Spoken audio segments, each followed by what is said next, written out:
Hello, everybody, and welcome to Taking Control, the ADHD podcast on True Story FM. I'm Pete Wright, and I'm here with Nikki Kinzer. Hello, everyone. Hello, Pete Wright, over there in the squirrel shirt. It's vintage. It's a classic. It's vintage. And I've had it so long, it's starting, vintage podcast. It's starting to wear. Like, it actually looks straight up vintage. I see that. Like, it's pretty. Yeah. If I were clever enough, I would get out my big camera and take a super high resolution picture of it as it is, and then isolate that photo and put that on another t-shirt. And it would just be a meta vintage over vintage over vintage t-shirts. Thing. Yeah. That's what I would do. You should do that. You know what? I'm not going to lie to you. I'm not going to do that. I don't even know where the gear is to do that kind of thing anymore. How are you? Feeling good? All right, we'll let that one good go. Today? Yeah. Yes, I am. I'm feeling great. Me too. We have a lot to talk about. Before we dig into specifics, head over to TakeControlADHD.com. You can get to know us a little bit better. You can listen to the show right there on the website or subscribe to the mailing list, and we'll send you an email each time a new episode is released. You can connect with us on Facebook, Instagram, or Pinterest at Take Control ADHD. But if you really want to connect with us, join the ADHD Discord community. It's super easy to jump into the general community chat channel. You just visit TakeControlADHD.com/Discord, and you'll be whisked over to the general information login. If you're looking for a little more, though, particularly if this show has ever touched you or helped you understand your relationship with ADHD in a new way, we invite you to support the show directly through Patreon. Patreon is listener-supported podcasting, and with a few dollars a month, you can help guarantee that we continue to grow the show, add new features, and invest more heavily in our community. You do that by visiting patreon.com/theADHDpodcast. All of our tiers are there. You get access to the super secret channels in Discord for members only. You get access to the Placeholder podcast from yours truly. Very excited about an upcoming episode. It's really, really great. Not to mention the accountability sessions and happy hours with me and you, and coaching with Nikki and coffee with Pete. I mean, there's a lot going on. You should go check it out. So there's a lot. Speaking of a lot going on, you have a thing. Do you want to do your thing, or should I do my thing? I do. I have a thing, and I'll make it quick and easy for people to follow. So over at Take Control ADHD, I am offering the GPS membership. It is open right now. Enrollment is open. It closes on July 29th. If you happen to be listening to this podcast later and it's not anywhere near July and maybe it's like October, do still check out the GPS membership and put yourself on the waiting list and then we'll get back to you when it opens up again. But the GPS membership is a fantastic way to come together with other ADHDers who are looking at how to put together a planning system. How do you figure out what's important? How do you know when you're going to work on things? How do you know how you're going to work on things? And so these are all things that are really difficult for ADHDers. And I've put together this membership, worked very hard on it for the last year and a half. That includes all of the education and accountability and learning how to do this with myself. And sometimes Pete Wright is going to make his very special appearance.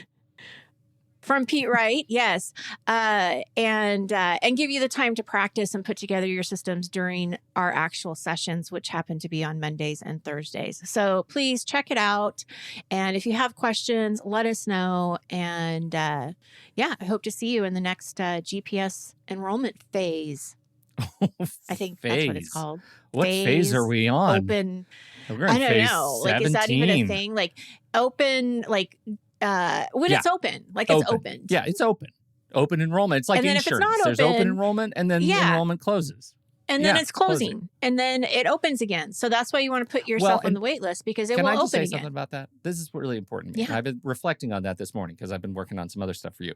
The whole idea with open and closed enrollment, that community, when you join with other people who are just joining for the first time, you build, there's a certain cohesion that comes with that that's really, really special, especially in an online community, especially when we're dealing with, coming out of the pandemic and learning how to be social again. Like all of those things really matter matter. And so we take that into consideration. And we've been piloting this thing for a year. Like, we kind of get what the routines are like. And we're just really excited now to share it. So if you're concerned that, oh, they're just selling us to rush us into the thing, that's not it at all. We really are trying to be methodical, thoughtful about creating the most cohesive community that we can by doing this staged enrollment. So it'll come back again, and you can join whenever, but just know when you join, you're joining with other people who are new, and you'll have something in common. You'll both be new. You'll all be new. So that's absolutely the deal. Is it my turn? Can I talk about my thing?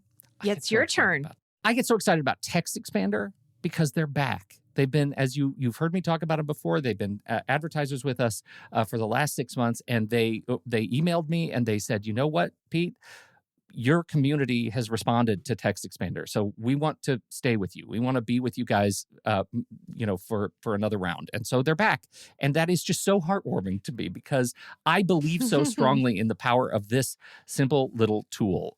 It is my favorite invisible tool in my tool chest. It is always there, running in the background, just waiting for me to type an abbreviation or a snippet in TextExpander speak.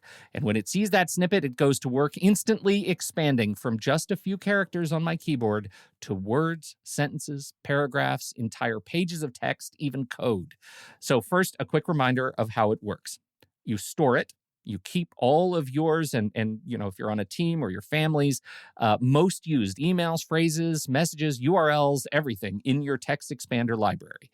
Then you expand it. Just going throughout your day, you type a few keys for the abbreviation for your most important snippets, and they expand magically in wherever you type text. And I mean wherever you type text, right? Messaging apps, docs, online, offline, everywhere.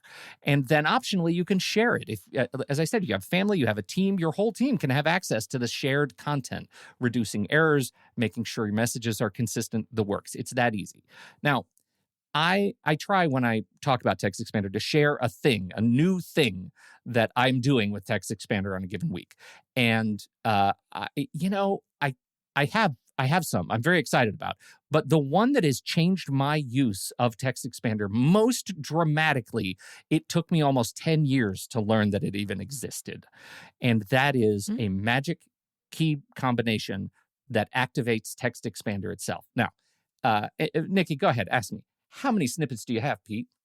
How many snippets do you have, Pete? So many snippets, Nikki. I have 500 snippets in my snippet library. Wow. And you might ask, Pete, how do you remember all those snippets? How do you remember 500 plus snippets? That's the awesome thing about TextExpander, Nikki. I don't even have to because of this magical key combination. That key combination, if you're on Windows, Control right-leaning / or // Control // If you're on a Mac, Command / right-leaning /. When you hit that magical key combination, it opens a pop-up box, a search box, just for TextExpander. And all you have to do is type a few letters of whatever the snippet contains, and it will be there. Then you can just hit the snippet and it expands. It goes to work. So you don't actually have to remember. I have 500 snippets. I remember a handful of them at best on any given day, the ones I use every day.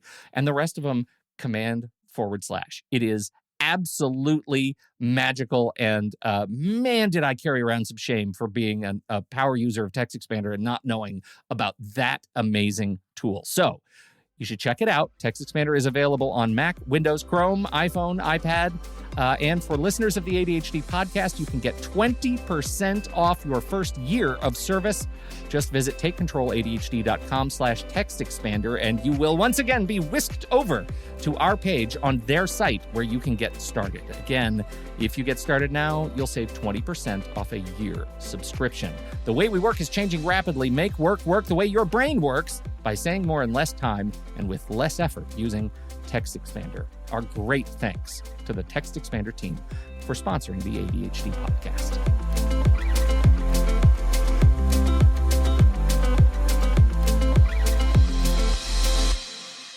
Nikki, today we are talking about, after that intro, somehow, if you haven't figured it out yet, we are talking about ADHD and over-talking. Oh God, we're doing that's funny. great. So far, We're doing awesome. Great. Where did this come from? This came from actually our assistant over at our Discord mom, Melissa, had an idea because we're doing a theme, right? Like our theme kind of in this time in July has been sort of around ADHD symptoms, right? So last week, I can't even remember what we talked about last week. What did we talk about? Lying with Noreen. Noreen was here. Oh, that's right. See? Yeah. Almost did a spit take.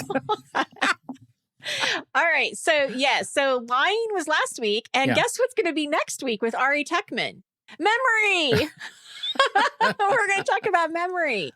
Oh boy, I can't wait to talk to him about that.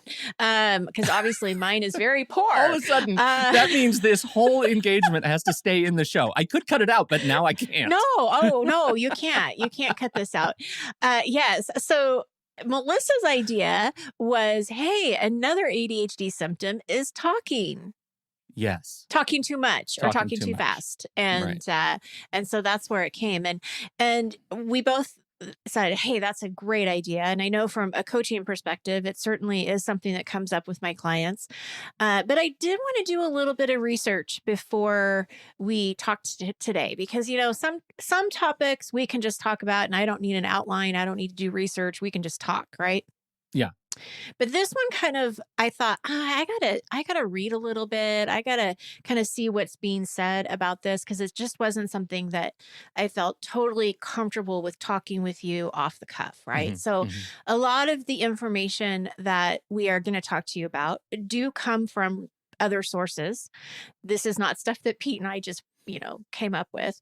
And we will have all of those sources in our show notes. So all of the references to the articles that I looked at and everything will be there for you guys to review. But this is the thing, Pete.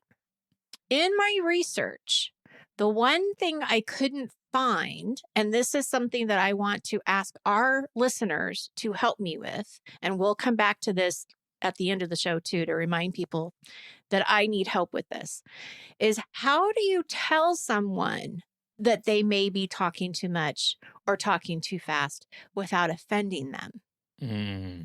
Did not find that in my research. So, let's come back to that, because I definitely have thoughts, and I want to hear I'm going to give people time to simmer on that one too. Yes. Especially in the chat room. Yes. Because, okay. So can I just say one thing about this, just as a setup for me personally? Yes, of course. Do you think I talk too much? Yes.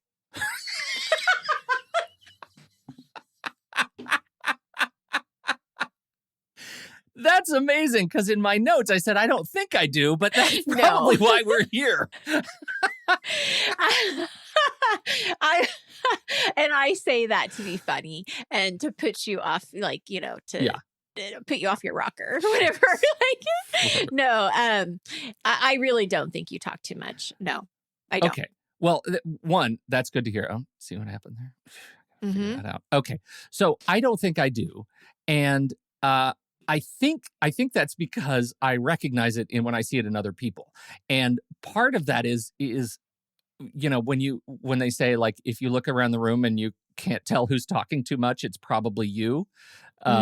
That I think actually holds up for this conversation. But my challenge is, I think, adjacent and related, which is I do talk too much in my head. When I'm in conversations with people, I'm going like crazy. And I call that, I called it on the show, I call it fireworks brain. And it's usually a sign I'm not really paying attention to what people are saying, right? Like I am paying attention to the voice in my head.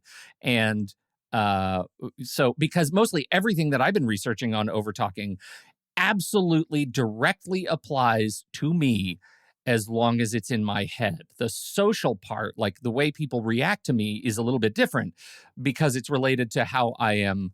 I'm perceived as, not talking too much. I'm not talking at all because I'm not paying attention to what's being said around me. But I'm not like offending people by not shutting up. I don't think. We'll see. No, I'll stop talking now. You sure you don't have anything else to say? Oh boy, this is going to be a fun show. Okay. In my coaching experience, I notice it a lot in coaching groups, right? So it's not one-on-one, because when I'm working with someone individually, that's part of the process is verbal processing. I want them to talk things out and organize the thoughts in their head and work through it with me. But I do notice in coaching groups, I get a lot of apologies.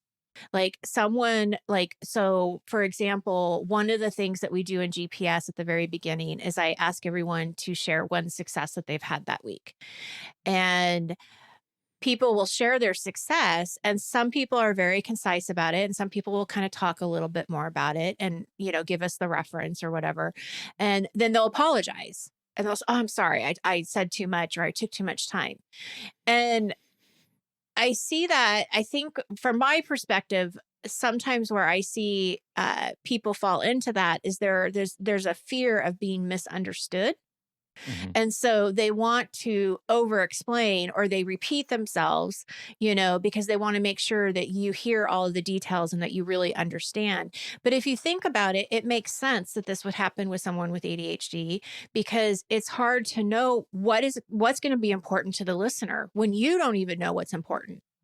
And if you think about prioritizing tasks, it's hard to prioritize what to do next when you think everything is important and everything needs to be done at the same time. It's kind of the same thing with your thoughts, Yeah, right? It 100%. just needs to get out. One thing I want to say is that with inattentive ADHD, that is a symptom of what you might think of is hyperactivity, right? Is that people who talk a lot or talk fast can be a symptom of inattentive ADHD. That's where the little H is. Yeah. So that's why they changed the ADHD, ADD, because the three different types of ADHD. One is the inattentive, one is the hyperactivity, and then there's a combination of both. So you can still see that as being a symptom. Well, that's what I was describing. Like when I talk about fireworks brain, that's Right. 100% my experience of it. I don't have the leg twitch. I don't have, I do fidget. I fidget the hell out of things, but I don't. I find the hyperactivity is internal. Yeah, absolutely. Yeah. Absolutely. Where do we go? Where do we start? There are some things that we found out in our research around what happens and why this happens. And so let's educate our listeners about this, because Yes. it actually, I thought it really was fascinating. Over talking. ADHDers tend to experience a mindful of constant thoughts, fireworks brain, right? Mm-hmm. And regularly diverted by a waning focus. And then I think this is where the over talking comes, is where that impulsivity and hyperactivity, which we just explained. Right. In an effort to want to please people and feel included or accepted, ADHDers tend to over talk in an effort to try to keep the conversation interesting and flowing. Mm-hmm. And I think this is interesting because silence to them feels like the enemy. So they're going to fill it. Yeah. Fill it with detail that doesn't matter. Fill it with meaningless words, filler words. Crazy, amazing, amazing. Those kinds of things. Right. Just to keep sound. Right. Going. Right. I wonder if that has something related to like needing to have like what happens in that experience when there is silence and you're alone. For me, I always have to have something playing in the background. I don't do well in silence. I was going to say, yeah, I don't. And I wonder, again, I mean, we're not experts on this. But I wonder if that's why white noise also is recommended, for podcasts, ADHDers. audiobooks, anything that have some kind of background. Like silence is really uncomfortable. It's also, when we go back to strategies around homework, I remember us talking about this and saying, if your student is studying or they're working on something and they've got the TV on, it doesn't necessarily mean that they're watching the TV, but they like to have that stimulation. So it's something to definitely think about. So you had also talked about, you talked about this at the very beginning of our live stream when you were actually talking about your other podcast with the anxiety and how you went back and looked at, or you were thinking about it and you felt a lot of like regret or like, oh, I shouldn't have, whatever you were saying. So I'm curious from you, is that also can that also be applied to over talking, like in general? Like, Yeah. You mean like saying things I regret in conversation live? yeah. And then going back and thinking, oh gosh, I shouldn't have said that, or I did talk too much, or I maybe said something inappropriate, or. This is the oversharing model, right? Like this is when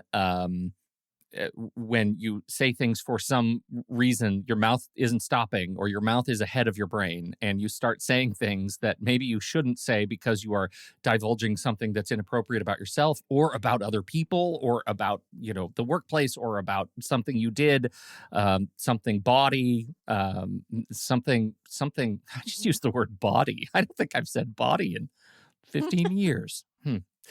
Anyhow, so you're saying something over and over, and part of that is just not being able to get ahead of your thoughts. And I definitely have experienced it. And part of why I think I have a better handle on it is because I became a full-time podcaster and I'm talking all day long. So by the time I get into social situations, I'm sort of tired. Right, so, right. So I don't socialize that much as much anymore.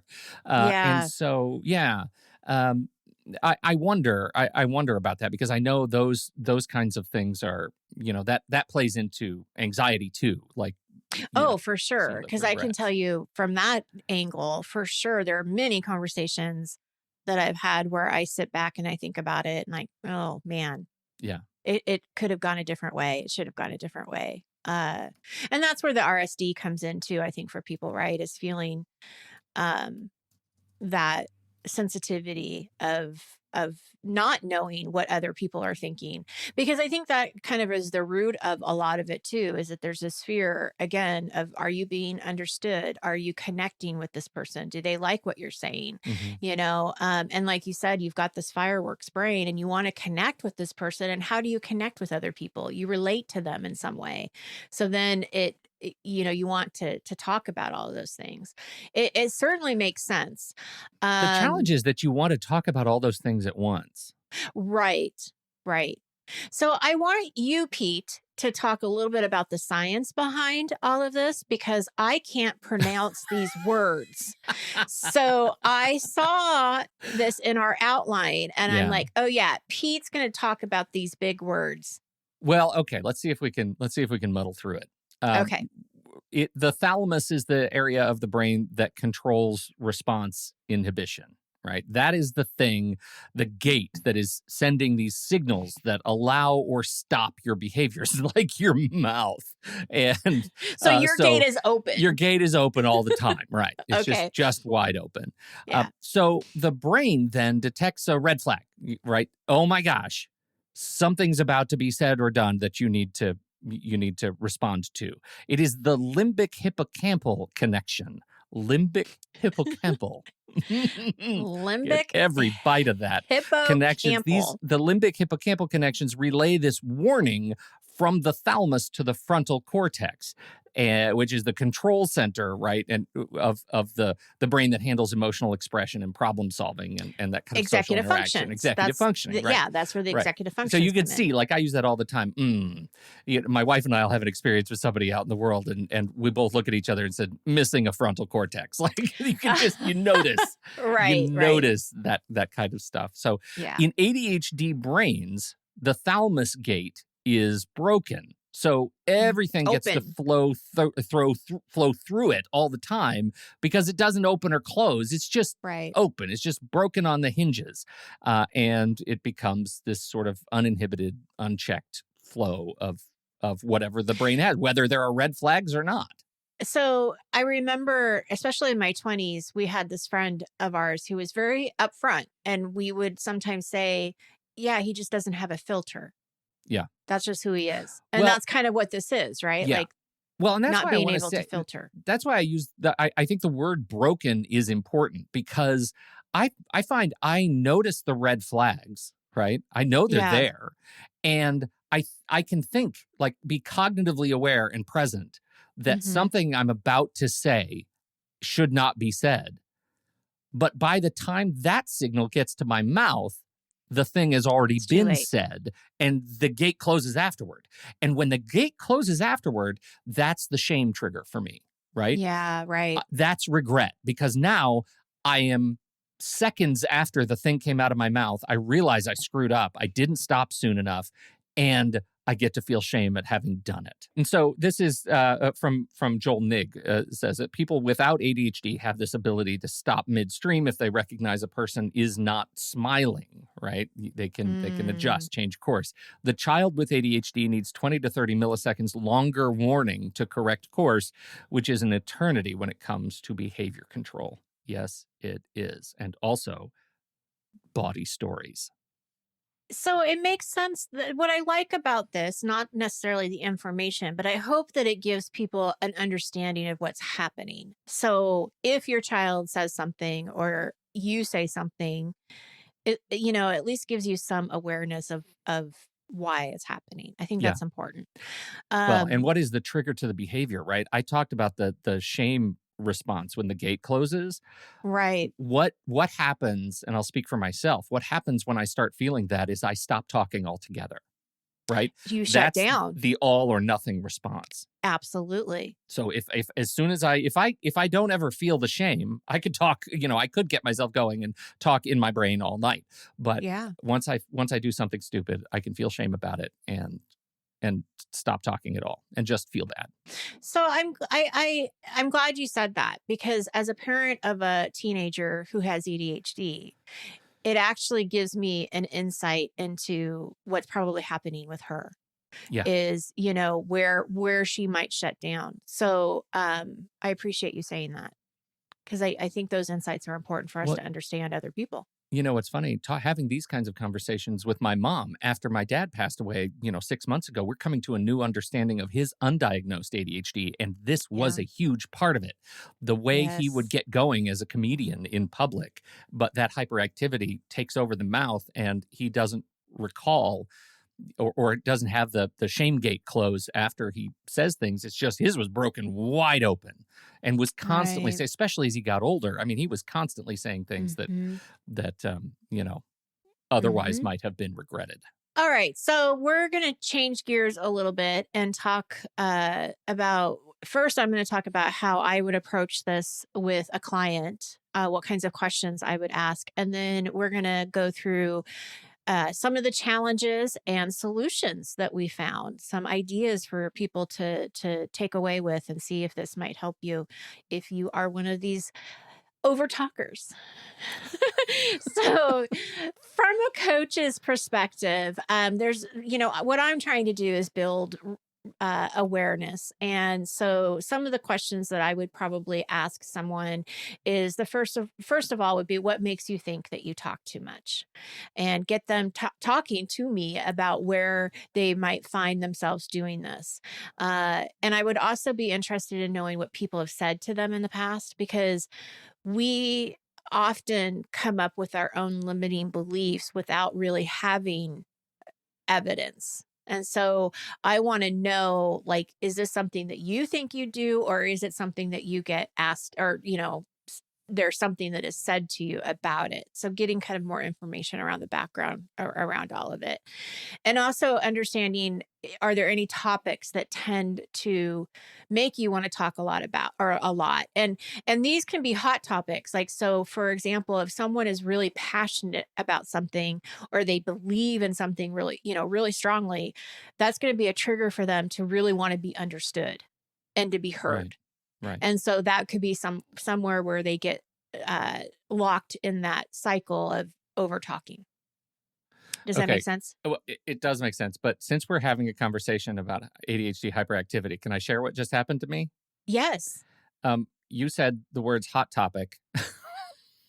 Yes. And I stopped listening to you for a little bit because I immediately thought of the store Hot Topic. And the store Hot Topic, we have one right down the street. And I got very excited about the store Hot Topic because it reminded me that Hot Topic had some weird stock issues going on a while ago. Did they go private? I should probably think about that some more and think about what happened with Hot Topic. Do you know who should really work at Hot Topic? Oh, my son, he would be great as a clerk at Hot Topic, but not if their business is failing. We should think about that. Like I went, and then you said, does that make sense? Cut to right now. And I love that. I went on a journey with Hot Topic, and that kind of happened. So that's it. There you go. Yeah. There you go. Yeah. Yeah. So what I mean to say is, I appreciate that. I'm sure it makes sense, Nikki, because you're smart. Because I already have a job for my son at Hot Topic. So not only do you make sense, I have solved a really big problem. Oh my gosh. I love it. But you know what? That's what you have to, embrace it. Yeah. You have to just embrace your brain for that. Like there's, that's great. And the thing is that if I was asking you a question and I had lost you, then all you would need to do is just clarify. Can you tell me again what you're asking me, or what, whatever. Say that again. Like, I want to make sure I understand. Yeah. So that's how you can kind of like backtrack. Like you were being very honest, but most people aren't going to tell other people about where their mind is going. No, right? Of course. And in the podcast, I would have said yes and moved on to another question that is right in here. And actually, the question that I had 5 minutes ago before this whole distraction was, what are the signals that you hear from people that you are coaching when they answer that question? What makes you think you talk too much? I'm curious what the consensus is of signals that people who struggle with over-talking are actually taking in, because my hunch is there is a part of that pie graph that doesn't actually get the signals that they're over-talking, that can't process those signals, like the read the room signals. Well, that's exactly right. And so that's why I have to ask those questions. Yeah. Because I don't know what they're getting, what they're seeing and what they're not seeing. But the other thing is I'm not in the conversation. So I don't know what the other person is thinking or feeling. But do they report? Do they say, well, people are looking at me funny, or people start conversations on their own and move away from me, or, It's never really that concrete. Yeah. No. Yeah. And that's why I think it's important that we ask like what that question, like what have people said to you, or what do you notice? Like, why do you feel this way? Because it's never concrete. It's never this, like this person, I shouldn't say never, but I don't usually get an example. Sure. It's something that they have really taken in as a story that they believe. And, to be fair, they may talk too much. I don't know. So that's why we have to kind of figure out, why do you think it's a problem? And then, maybe let's get specific. And so in coaching, I would really try to get them to make an example. Like, tell me a time where you felt regret afterwards. And if you were able to do that conversation over again, what would you do differently? And, I also think it's important to find out, how much attention have you put on this communication skill? Because one of the things you said earlier, Pete, is you said you have paid attention to it. So if it's something that's bothering you, if it's something that you feel like, gosh, I really want to get better at this because I think it's happening too often, then we need to also kind of figure out, what are you willing to try? And that's that's where the strategies and stuff will come in, where we'll talk about that. But, you got to think about what you're willing to try. But I also want people to think, and I don't know the answer to this, but how will you know if you're talking the right amount in a conversation? Like, what does that even look like? Right. Yeah. What does that look? One of the resources that we pulled up, the link will be in the show notes. The writer with ADHD had a comment that said, pretend you're a ghost and you're at a seance.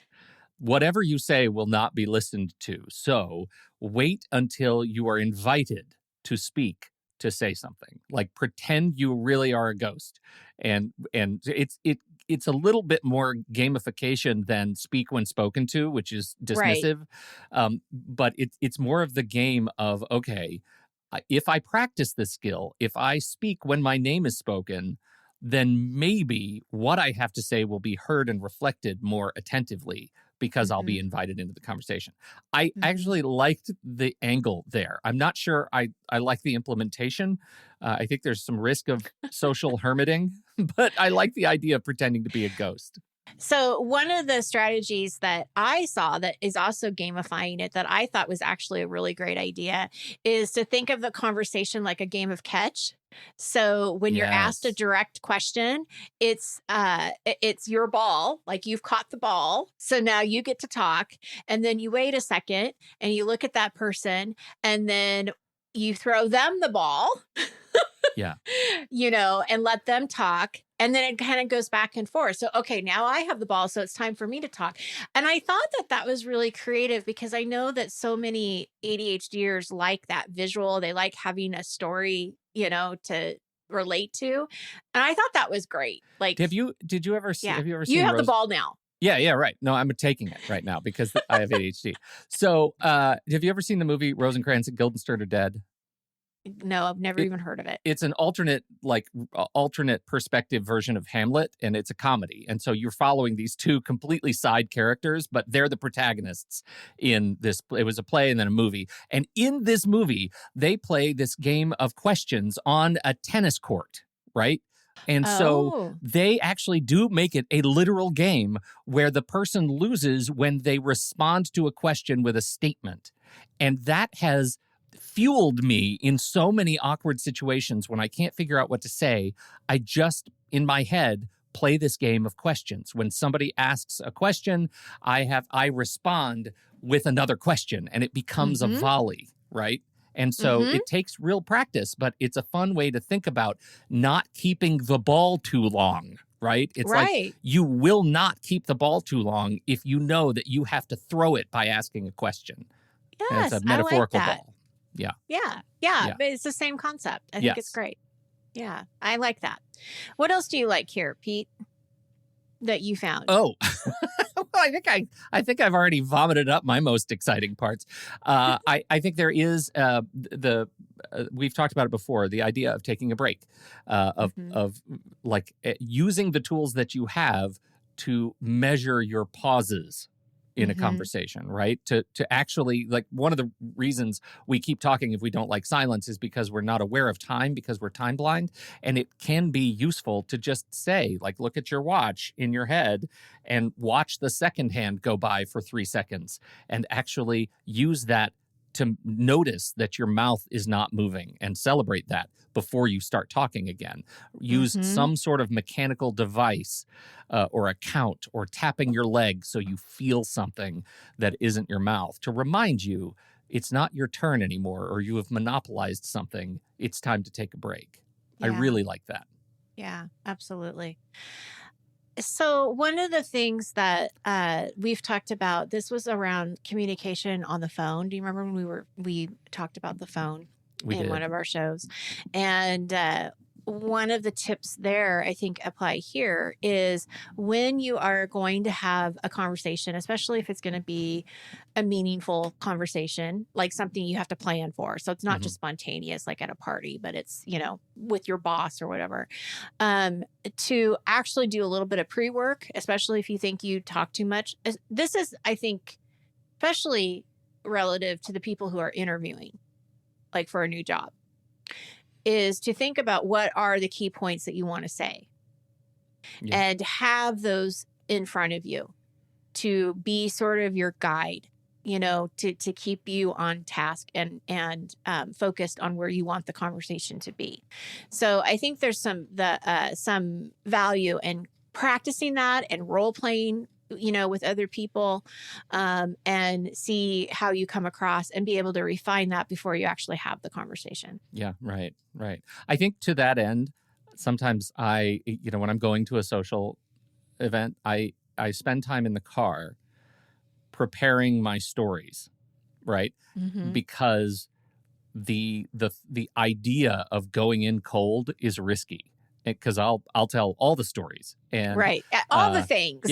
I'll tell all the stories. But if I go in and say, "Hey, if I say like an hour before, here's where I'm going, here are the kinds of people who are at this event, let me take a minute and talk to myself and talk through the kinds of stories that might be useful in a social situation to get people thinking or laughing or talking amongst themselves. Like, how can I prepare for that? Because I know that on the fly, I'm at risk of embarrassing myself and others. I'm a danger to myself and others. You're a danger. I wouldn't go that far. Yeah. I mean, at some point, I might tell the tapeworm story, and that just risks disgusting people. Yeah. It really is gross. Okay. So moving on. That's a little Easter egg. Somebody's going to ask for the tapeworm story now, and I'm going to have to tell it at a happy hour. I know, but Get you ready. don't need to with me. Yeah. Patreon.com/the ADHD podcast. Alrighty then. So as we keep talking about these things, I know what I was going to say. See, my memory is really off today. The practicing with someone you trust, and this goes on to my original question from, when we first started the show, is how do you tell someone that they're talking too much or too fast without offending them? And let me say, in the chat room, if you're a Patreon member, you could join the live stream chat room. And let me say, nobody has chimed in apart from our own Melissa, who says that I do, in fact, talk too much about me, not about her. And so no one is helping answer this question. No. So this is a thing that I think is really important. Is well, I don't know. You go ahead first. I'm going to think about myself first. Well, no, I just am saying on a personal level, because I may have people in my home that this happens, and I would love to know how to approach it. Yeah.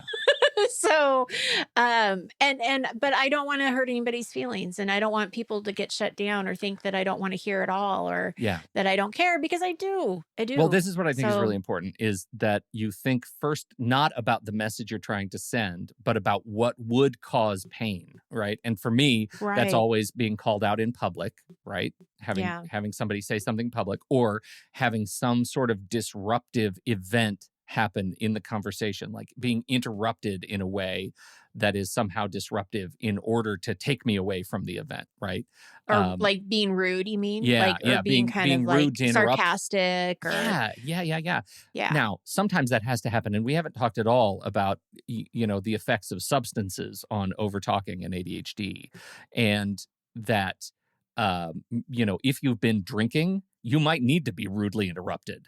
But that's true. We didn't talk about that, but that was actually brought up in one of the articles that I read, is that like alcohol or drug consumption can definitely increase, how much you're talking and what's being said. And then all of your impulses at that point can be altered. So that makes a big difference. That's it. And so I think that's really important to make note of. But for me, I'll make it personal. If I am talking too much and somebody that knows me pulls me aside and says, "Hey, you've got a lot going on right now in your brain. You might want to take a breather, take a minute and listen, because there's some other really interesting things going on that you might benefit from hearing." This might be the time to do it, right? Who can be kind of gentle about it. And if I'm presented with that kind of opportunity, that's pretty useful. I sometimes talk to my son that way, who deals with this as well, which is, hey, you've got a lot going on in your brain and your mouth right now, and let's take a minute and see what other people have to say, but never in front of others. No, and that actually helps me to think about, like, because I have a very fast talker in my home, but I think it allows, what you just said allows me to think, okay, what if I just said, "Hey, I'm not following you," Yeah. Because then it's about me and what I'm not getting, but not on her. Like, I don't want her to feel bad. Yeah. But I'm not following it. And part of it is I'm not following you, and that means there's a chance others aren't. Right. And so to make that connection, especially if you're new to being, adjusted like that in the moment. Yeah. And I can tell you, okay, this actually just came up to me too with coaching groups. So one of the things about being a a leader in a coaching group, which I'm leading, right? I'm guiding, is I do have to sometimes pull people out of the conversation that they're in so that we can get back onto the topic. And I try to do that very delicately so that it doesn't offend anyone. And so what I will do when I have to is I will have to interrupt them and say, okay, I get where you're going, and maybe we can talk about this in between our sessions. We use Discord for communication, give them another option, but try to, get them to kind of come back. And a lot of times people really appreciate it. I don't think I've ever had anybody that's really been offended by it. So now that we're talking about it, I can kind of see where in my own personal world where I've had to do that to kind of keep things on track. And other people tend to appreciate it too, because they may be noticing that what's supposed to be a topic is getting completely washed because we're talking about something that's not that topic. Yeah, it's delicate. I mean, it's hard because we all have the tendency to do it, but it's very difficult to hear that you're doing it. Yeah, it is. And question from the chat room. How do you circumvent an overtalker in a group setting where the talker is monopolizing a conversation that is supposed to be time for everyone? I think that's exactly what I'm talking about. Question. Yeah. It's exactly. It is so true. And it is so hard, especially as a group monitor or whatever, leader. But especially when you're with ADHDers, because everybody wants to talk, or you get those that don't want to talk, but we want them into the conversation. So it's also my job to kind of focus on them too. Right. And give them an opportunity to talk. And it's tricky for sure. It's just interesting because I'm thinking about if you're that person and you're feeling like you're talking too much, what are some other things that you can do? And I think that awareness piece is just so important, that you pause for a moment, even if it's just for a second. And think about, what do I really want to say? And something else that came to my mind that helps me is I don't have to keep repeating the same thing. If they have a question, they'll ask. Yes. So I try not to repeat things, but I still do. I know I do in this show. So people, I'm sure, will be able to get recordings that say, well, Nikki, you repeated this 3 times. Well, of course I did. Well, and what's funny is I have the luxury of being able to look at the sound form, the waveform of both of us on this show and see how much people talk in relation with a guest too, depending on the guest. It's really interesting to look at those patterns. I think this goes back to practice, and you have a section in the outline you want to talk about challenges and homework, and I feel like this is a good time to just review some ideas for things we can do to keep these things mindful for us. Yeah, absolutely. So, I think that, again, it goes back to awareness. So role playing with someone that you trust before important conversations. If there's somebody in your life, like a partner or a sibling or your daughter or son, or, anybody that you're living with that you trust, practicing with them and having an agreement that when you are talking, if you notice that's, you are talking too much or too fast, having some kind of signal or having some kind of agreement up front of what to do when this happens. So you're not calling them on it. Like, it's not going to be a surprise. We've talked about outlining what you want to say before you go into like an important conversation. I also think it's important to, after the fact, because a lot of times you're not going to notice these things until after you're sitting there and thinking about it. But think about how or what happened to your body when you were talking too much.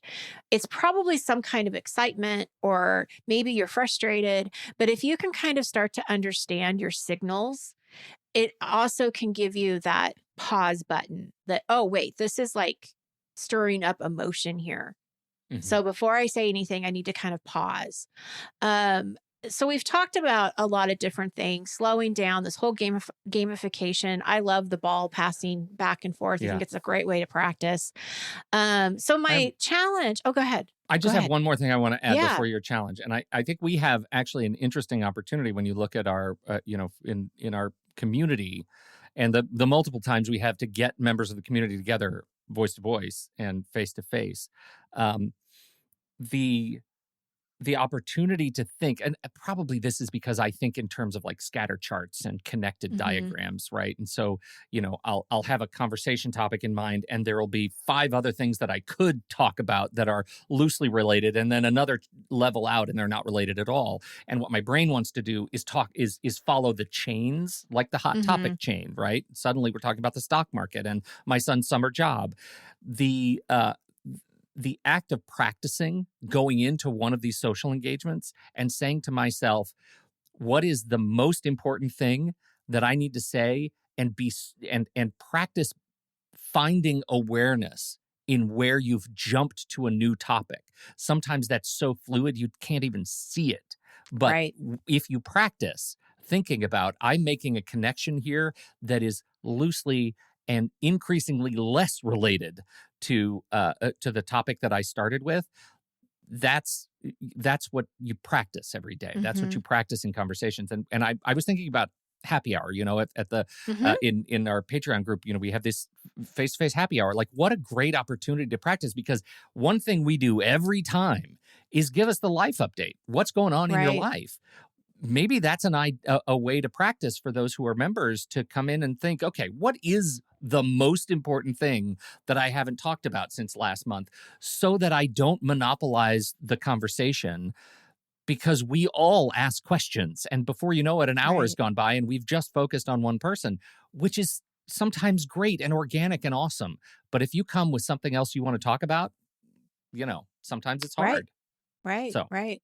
Well, absolutely. Practice. And, something else that I want to add, and I think it's really important, is that we separate the ADHD symptom from who you are as a person.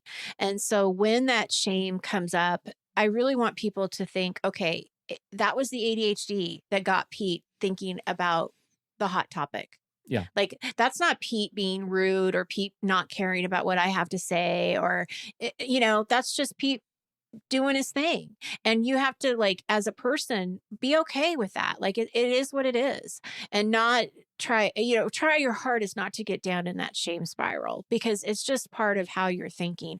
And none of these tips are going to make it go away completely, right? This is not a cure all to this thing. It's stuff to practice, exactly what Pete is saying. And sometimes you're going to get it right, and sometimes you're not. And I'm just asking you that you see that as being just an ADHD symptom. It's just, it got in your way that day, and be able to recover from that. We do. We run into a lot of people in the community who have a lot of shame around this trait that they know they have, and they fight dealing with. But I with you, I don't necessarily think you want to strive to get rid of it. I think you want to be aware of it. It makes you who you are in many wonderful circumstances. Well, and it can make you so creative and exciting. I mean, absolutely. So my kind of homework for people listening to this, I know we've talked a lot. You're probably going to have to look at the transcript, but what are some things that you want to try and practice and pay attention to? And please let us know, as a person with ADHD, how would you want to be told from someone that maybe this is something to work on without being offended? And I would love to know what you have to say. And once we have some responses, we'll share those. We'll come back to the show and share what people have to say, because I think, with someone who doesn't have ADHD but lives with people with ADHD, I want to know what you have to say. This is really important. I want to know. So please help me, because this is not in the research. Right. This is awesome. Thank you. Thank you, Nikki. Thank you, Pete. Great. Right? Thank you for allowing me my own little tour of my brain. And thank you, everybody, for hanging out with us. If you have something to contribute to the conversation, we're heading over to the Show Talk channel in the Discord server. You can join us right there by becoming a supporting member at the deluxe level. And it also gets you access to the live stream, which is really, really great. That's where good stuff happens. And we've had such a wonderful, energetic group today. It's fun to reflect on that. But thank you all for your time and attention. On behalf of Nikki Kinzer, I'm Pete Wright, and we'll see you right back here next week on Taking Control, the ADHD podcast.